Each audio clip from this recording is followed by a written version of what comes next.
Wow, wow, wow, wow. First of all, high quality basketball game. Alabama wins it against Mississippi State. Knew it was going to be a dogfight. We saw a historic night from Josh Hubbard. Give me an instant reaction, Taylor. We'll get into this. Comments. We'll get to your comments. But Alabama wins at Mississippi State. Battle of two top 14 teams. Two teams that will be quad one wins no matter where you play them all year long. Big, big, big win for Alabama. Mo Diabate. Yeah. I know that he only ended the game. I'm checking right now to make sure I get this right. He ended the game with 4 points, but I feel like he had a massive, Yeah. massive, massive impact. And that's one of those games where the stat sheet doesn't do it justice because he didn't by any means uh, stuff the stat sheet. He had 9 rebounds, but I mean Mo Diabate and Chris Youngblood are my takeaway from that game.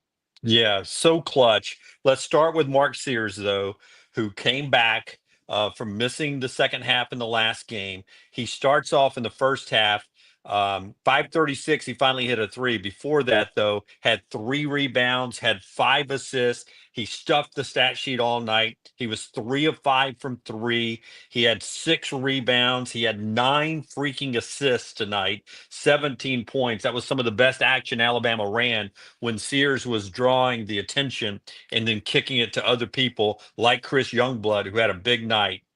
80-80 with 3:57 to play.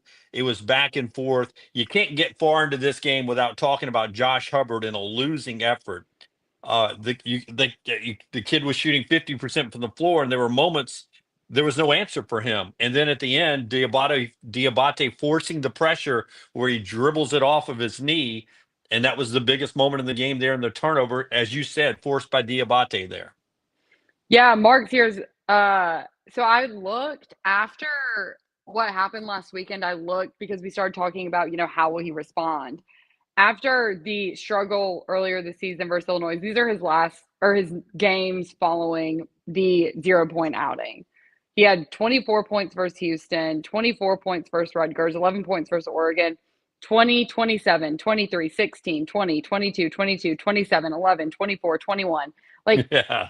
so there was no doubt in my mind that he would bounce back. He seems very mentally tough. Who knows what happened the other night, but he performed tonight. And I saw someone in the chat that said something about turnovers. He did have 7 of Alabama's 14 turnovers, which I haven't had time to go back and look at if that was his season high or what. But I mean, we've said it That's before, and I will say it again: a win on the road in SEC play, you'll take it. that's just a Chris Jans defense, especially in the second half. So good at locking down. We'll get to your comments here, but hats off to Chris Youngblood, who comes in with 23 tonight. When they needed a big three, he had it. Sears had 17 and 9 assists and 6 rebounds. Aiden Holloway, big threes, man. That step back at the 17-minute mark was bombs away, and then at 15:45, he had 12 and Grant Nelson had 15. I don't know about you guys as you joined the chat here, but the free throw shooting, it's gonna get them at one point. It's gonna get them, and I thought it was gonna get them tonight. A couple of chances to put them away, and finally Grant was able to rattle one home. How you can shoot the ball as good as Grant does, how you can shoot the ball as good as Grant does from three or from the field and be a 67% free throw shooter. I don't know. I don't know, but those free throws, those freebies, man, you got to get those before we get to tournament time here. Get to some of your comments here. If you got something, Taylor, jump in on the chat and everything. Zach Ruts in RTR Mo D. Mo Diabate is the defensive guru. What a substitution! Did you see Zach and the rest of you? In between the free throws there, as they were going to the free throw line, they took out the scorers and put in the defensive guys to make the stop. And Diabate was one of the substitutions, and he gets the rebound to go back to the free throw line there. Such a great job from the coaching staff there. Landmine believer, fifth top 15 win for the Tide. 0 of those have been at Coleman Coliseum. I don't know if it's the landmine believer, Taylor, or who, but a couple of people. I know I think it's Paul who tweets the show a lot, landmine believer in the chats. But this team seems to be more of its natural shooting self when it's not in Tuscaloosa, when it's on the road or somewhere else. This is my opinion, and I have no statistical evidence to back this up. But something that just came to my mind was the fact that going into a road game, no matter where you're playing, you know that it's going to be a challenge, especially in conference play. So, you're locked in, probably more so than you would be for a home game. And that's human nature. You want to treat it's a nameless, faceless opponent, but sometimes, it's hard to actually mentally prepare in the same way as it would be, for a rivalry game or something like that. There are games that you get up for. And so I'm wondering, because y'all have talked about this a lot on the next round about, does Alabama play better on the road? And y'all asked Nate Oates about that earlier this morning. I'm wondering if it's just the mental mindset of, okay, this is going to be extremely challenging. We're not going to have the benefit of being at home. And do you understand what I'm saying?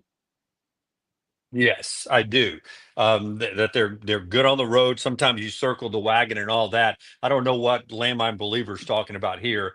The show really asked today if Bama was worthy of a top five ranking. I don't. I was on the show today. I was driving it. I don't remember that discussion. Do you remember that? Was that is he talking about a different show? I have I no know clue. I know it wasn't part of this one. Uh, Justin dunked the ball. Mississippi State missed the easy bunny and then dribbled the ball off the leg. That's what pressure will do to you, man. That's what defensive pressure. Had somebody coming up, may have gotten away with a little touch there. You never know, but that's part of it, man. You got to put the ball in the hole. Chris says, yeah, half a game behind Auburn here. I don't get into the half games or all that. I go by the loss columns and the win columns, and I know in baseball you keep up with half games. Eventually, they keep up with half games because you don't always end up playing the same number of games in baseball because of rain delays and rain outs and stuff. Eventually, everybody will play 18 games, God willing, and we'll know the standings. But February 15th, Auburn comes to town to play Alabama, and right now Auburn's got 0 in the loss column. Alabama's got 1 in the loss column, and at some point, I think it's next midweek.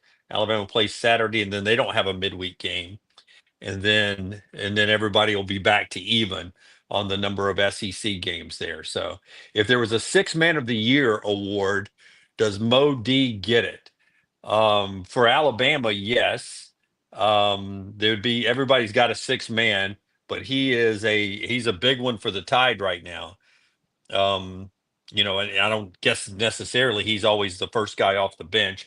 Nate puts him in when the time is right. And that somebody was telling me on the Alabama staff the other day that that Mo D likes to, he almost embraces coming off the bench, Taylor, because he gets to see um, sort of how the game's going to be officiated in the first few minutes of the game. Some officials will let you play. Some's going to call some ticky tack fouls, and his ability to sit and watch, usually oftentimes through the first media timeout, first 4 minutes of the game, he's able to sit there and sort of get a feel of how the officials are going to call. How aggressive can Mo D be when he comes in, and you get a little bit of that feel watching that.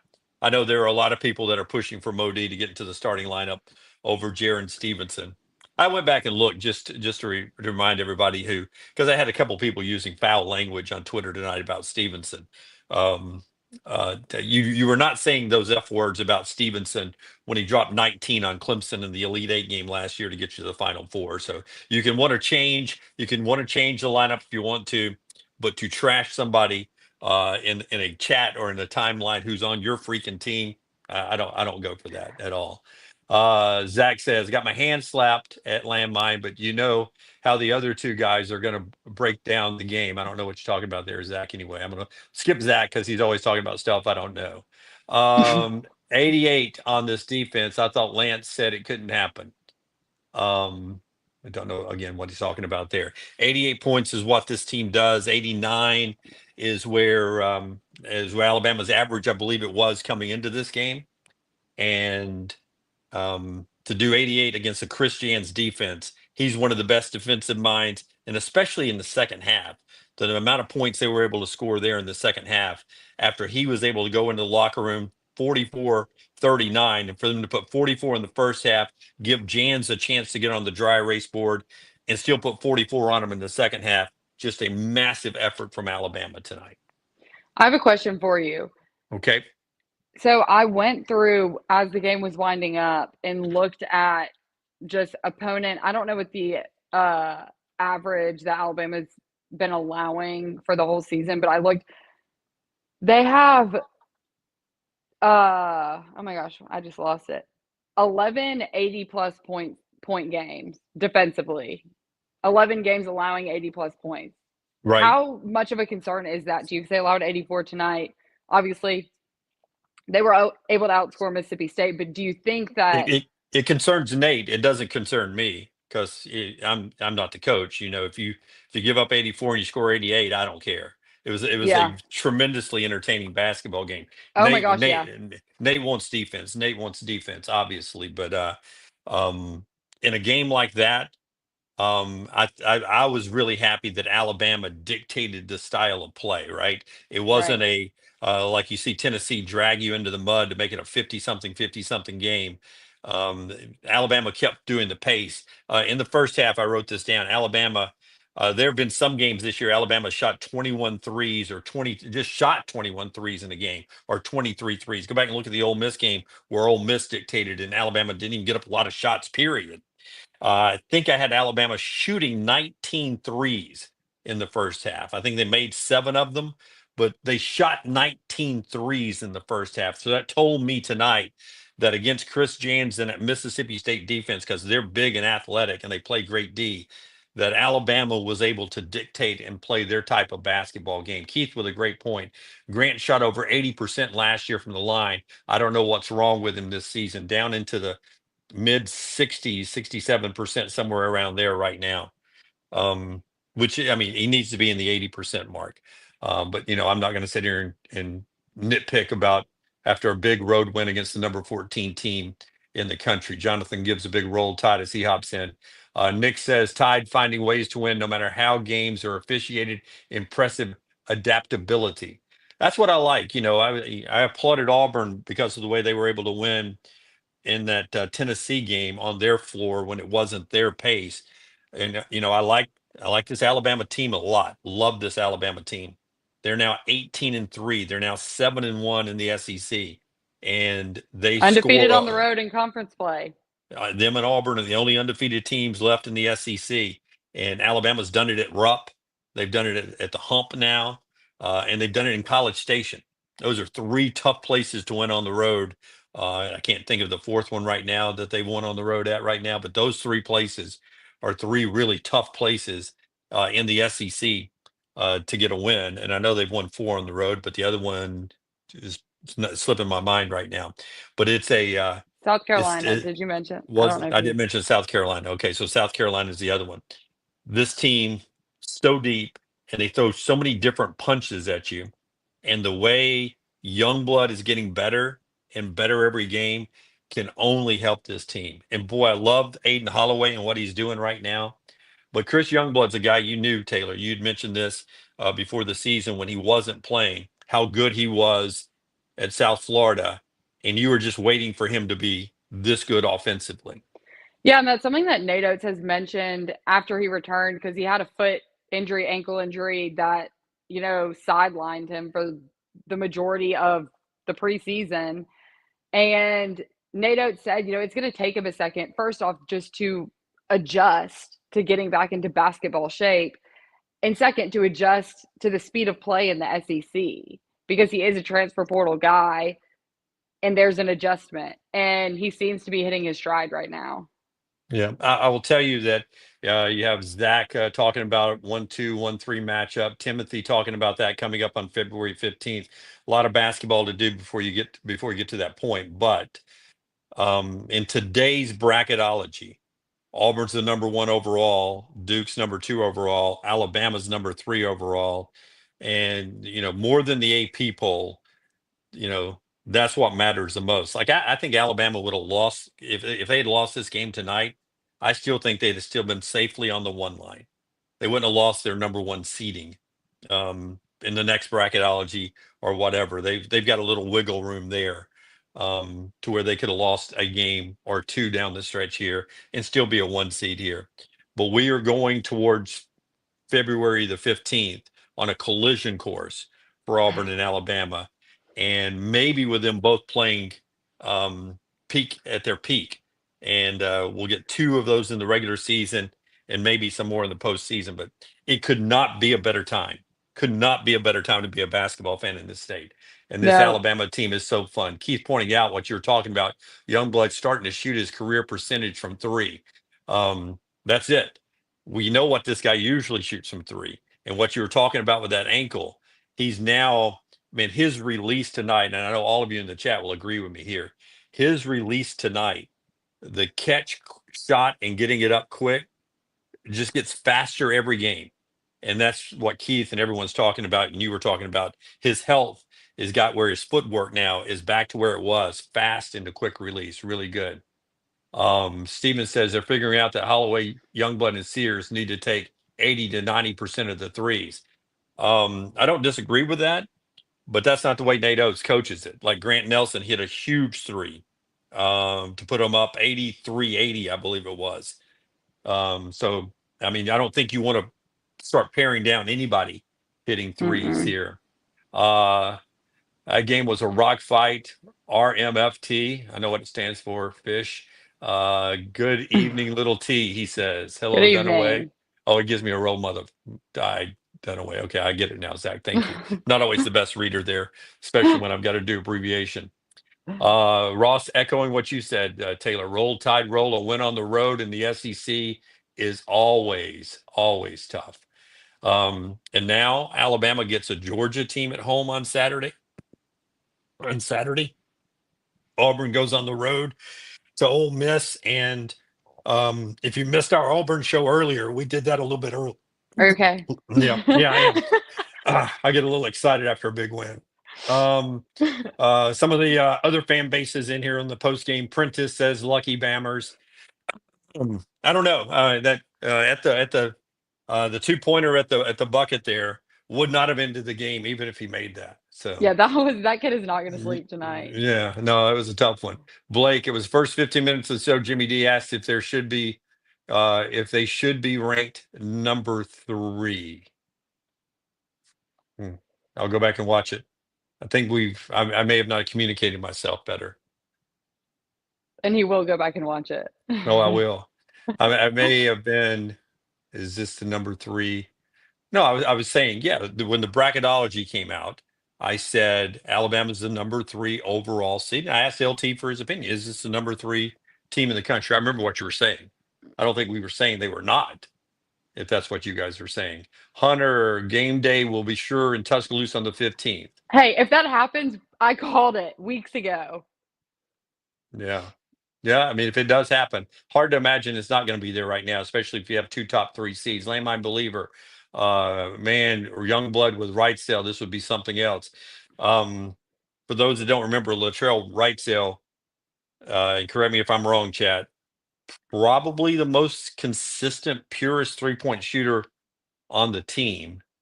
And he's, of course, done for the season. So, yeah, if he was there, that would be really, really, really good. And if LeBaron Philon, gets over this little dry spell that he's had over the past few games, I mean, the beginning of the season, he was hitting some big shots. He's a freshman, and it's not abnormal for there to be a little plateau. But if he starts, picking back up where he left off earlier in the season when he was a massive, massive impact player, then he's going to be dangerous as well. Yeah, Mississippi State was favored by 1.5 in the game tonight. And I had the Bama money line. You did? I did. You cashed a little check there? I cashed a check. MyBookie.ag promo code next round. Scott says points per game is not a great way to judge a defense. Points per possession is more telling. Scott's a great point there because you end up at that situation on pace of play. For instance, Tennessee and Auburn, defensive on the numbers, 53-51. That game's played at a very different pace than, say, Alabama, Kentucky, Alabama, Mississippi State tonight. It's sort of the way you would go back and judge the Chip Kelly, Oregon, the Gus Malzahn, hurry up Auburn football when they'd run fast, fast, fast, no huddle. You couldn't judge playing defense against that team's numbers and then play it against a slow down, methodical military team. So that's a great point by you guys there.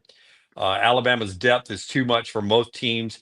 Hubbard was superhuman tonight. He was, guys. I Yes, know he was wearing Mississippi State maroon, but what he end up with 38? yeah, he had And you 38. That guy, as you watched him, little T, you haven't lived as long as I have. I was trying to think of a player he reminded me of. I couldn't think of one. I was like, man, he's got Kobe like numbers, Larry Bird like numbers, Michael Jordan like numbers, but he's so teeny tiny and so quick. I can't think of a guy he reminded me of tonight, but he was at times unstoppable. He reminded me just stature wise of Zakai Ziegler. He reminded me because they're both shifty, they're both smaller, they can both hit shots, and they're both electric for their respective teams. Yeah. Prentice, let's see, Daniel, Chris, excuse me, Youngblood, CY had some veteran pull up sharp shots tonight. And that's what he's known for. But, I thought he was really good defensively. Got called for one foul I didn't think was a foul there, but you get that in this kind of game. Boy, Jans wasn't happy late in that game No, with a lane, what he thought was a lane violation. I didn't see what he was griping about, to be honest with you, but um, it was pretty crazy. Let's see. Cotton's new here. Little T has become quite the basketball analyst. Good job. Much respect from a Bama fan there, Colton. Thank you. Who's watching on Facebook? You want to say thank you to him? thank you. I'm thanking him for you there. I appreciate Uh, that. yeah. Dion Waiters says some people there. Dion Waiters. Eagle Staff had 40 on that Bama D. That was the kid from North Dakota. Yeah, that Yeah. was an ugly game. Yeah, also another loss. You can score 40 and still lose the basketball game against them here. Um, both good games tonight. Both of them were entertaining. The Auburn Alabama was a game, lot. yeah, Yeah, the Alabama Mississippi State game was a classic. I loved it from the beginning. Here's a couple of things I wrote down. I got to see Darian Reed back out there. That was a good sign yep. to get Alabama back and get him back out there.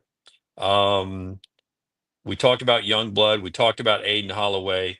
Let's talk a little bit more about Mo Diabate, who, and I know you can talk about this a little bit.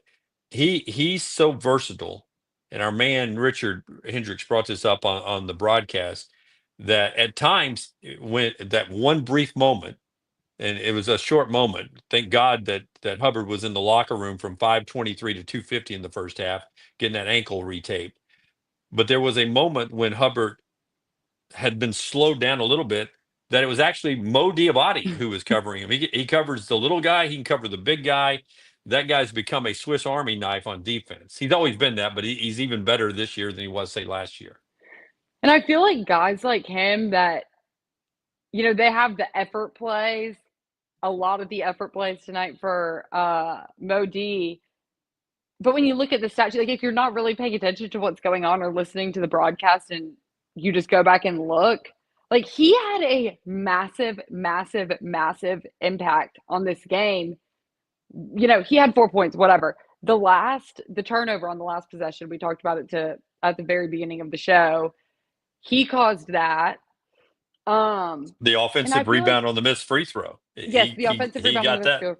Yeah, he got that. Yeah. And I feel like for the 5 minutes before that, he was on the ground at the end of every possession. And that's what I tweeted with like 5 minutes left in the game. And I was like, no way he's not getting the hard hat. I don't know if they've sent out who got it or not, but if it's not him, I'll be shocked.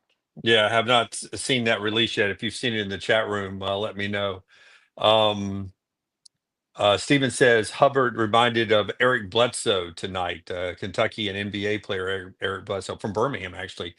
Anthony says Cliff blocked that layup. If you go back, he gets a piece and it gets him off just enough to miss. So good hustle there. Thank you, Anthony G. on that last what was beat to the rim, and good hustle by Cliff there to get that. Daniel, you're right. Smart subs by Nate on the Grant free throws. Yeah, that coaching staff. You saw the assistants all huddling around Nate there, and they quickly make that substitution. That is just high level substitution and coaching there. Yep, talked about Aiden hitting some clutch threes there. Youngblood and Mo D were the MVPs, says Cindy there. I agree. So so you get an 18-3 start now, 7-1. I know we talk about Auburn's quad one wins. What are they at 12 now? Yes. I think that gets Alabama to, is it, They they've should got have a, six, I think they've got 6 quad 1s. They've got a ton of top um, 25. yeah, they got a ton of top 25. Their win record, whatever that number is maybe the best in the country or one of the best. Win to record ratio, I forget what that is. But here's an amazing stat to show you how the SEC's changed and how Nate schedules. Tonight was Nate Oates' 25th win over an AP ranked basketball team, tying Wimp Sanderson for the most in Alabama basketball history. Now, the SEC didn't used to have so many ranked teams. Um, didn't always used to have to play the schedule that Nate Oates chooses to play. And for a while, it was only the AP top 20. So, but 25 ranked wins already in Nate's time in Tuscaloosa, and it's tied with Wimp Sanderson for the most in school history. That's an amazing stat. Part of it's the schedule. You know, Nate always schedules hard, and part of it now is the SEC because, I mean, my goodness, it seems like every night you're playing somebody else in the top 25. You got 10 teams in the AP top 25. Yeah, and when you start going back to count quad one wins again, which obviously is something that they look at when it comes to the seeding for the NCAA tournament, I'll update it and send it out on the next round social media sometime this week. But at some point, I'm pretty sure as long as the net rankings haven't changed drastically, Alabama's last 11 SEC games are all quad one. So they've got, a chunk of opportunities left Yeah. before the SEC tournament, as well as, every other SEC team. But then again, it's depending on where you're playing, if you're playing at home or on the road. But I'll update that later this week. But I mean, yeah, you've got a handful of opportunities for that. Couple more seconds here. Again, our Auburn post game right after Auburn LSU. It's available on all these same video platforms. Let's go Mark first here. I liked how Nate asked the refs to review the call when Sears threw it out of bounds. I thought it was pretty obvious that Sears threw it out of bounds, but on replay, it was close enough to that guy's hand. I think even as Mark's pointing out, even Nate knew it didn't touch anybody, but Alabama was down to one timeout. So asking for the review just under 2 minutes, I think it was a minute 52 left in the game, allowed them to steal a timeout and set things up, even though they didn't get the ball back. And then Gino asked this question: what does Nate have to do to be the best Alabama coach ever? Well, he probably needs to take the team to the Final Four. Oh, he did that last year. So Um, he's already the best coach in Alabama basketball history. Just he's had a number one seed. He has won regular season championships. He's won tournament championships. He's taken them to the Final Four. Now he's got another great team who knows where it ends up this year. It's one of the best teams in the country. So I think he's already the best coach in Alabama basketball history.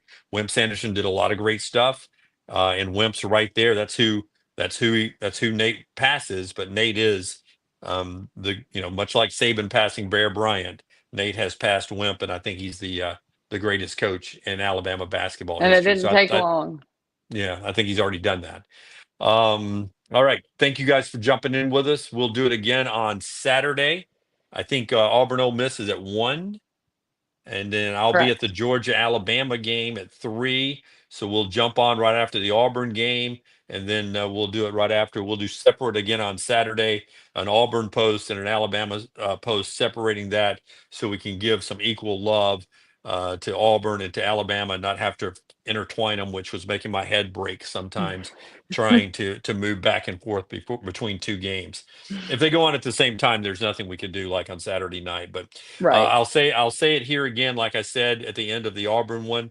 The feedback on this show, the participation on this show, on our recorded ones, our new basketball show recorded one will come out Friday morning.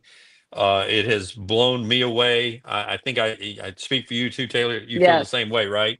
I do. I do. We appreciate y'all so much. Yeah, it's been so much fun for Taylor and me, and we hope you guys enjoyed a little bonus basketball coverage on our platforms this year. So Alabama wins it 88-84, a Q1 win on the road in Starkville. Um, One truthfully I didn't think they would get last week when I was looking ahead on the schedule. I thought Mississippi State would win this one, and then when Nate set down Mark Sears, I thought it could be a rallying point, and Nate got the fight out of this team. I think Taylor, he was hoping, and we had Nate on the show today. It's a good interview, and there's some not dated stuff. You can go listen and hear Nate. I thought the interview was really good today. Yeah, very insightful, and he was very honest, very open, and y'all asked about what people are asking questions about, and he didn't shy away from any of the Yep. questions.